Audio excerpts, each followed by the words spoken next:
Our channel మా ఇంటి రుచులు. నేను మీ స్మార్ట్ విజయ. ఈరోజు నేను మెత్తన పకోడీ అయితే చేసి చూపిస్తానండి. మెత్తన పకోడీకి కావాల్సిన పదార్థాలు, తయారీ విధానం ఎలాగో చూద్దాము. ముందుగా శనగపిండి అయితే తీసుకున్నానండి.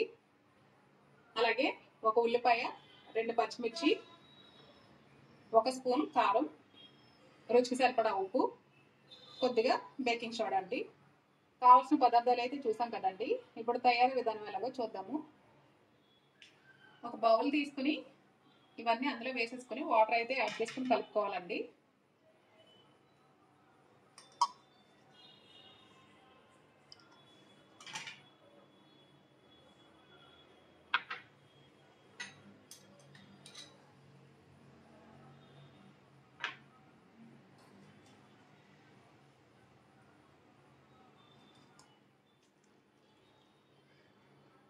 చూసారు కదండి, కొద్దిగా వాటర్ యాడ్ చేసుకుని పిండిని అయితే ఈ విధంగా కలుపుకోవాలి.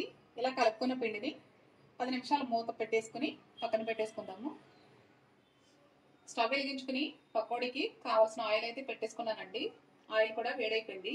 ఇప్పుడు మనం పకోడీ అయితే వేసేసుకుందాము. కొద్దిగా పిండి తీసుకుని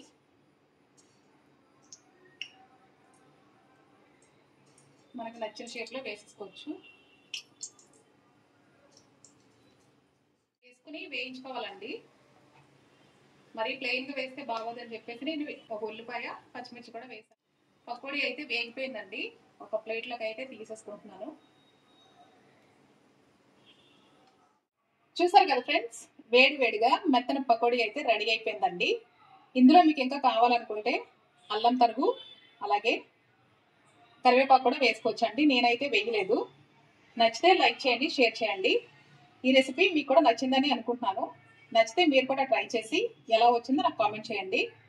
నా ఛానల్ని ఫస్ట్ టైం చూస్తున్నట్లయితే సబ్స్క్రైబ్ చేసుకోండి ఫ్రెండ్స్. మరొక రెసిపీతో మళ్ళీ మీ ముందుకు వస్తాను. Thanks for watching. బాయ్ అండి.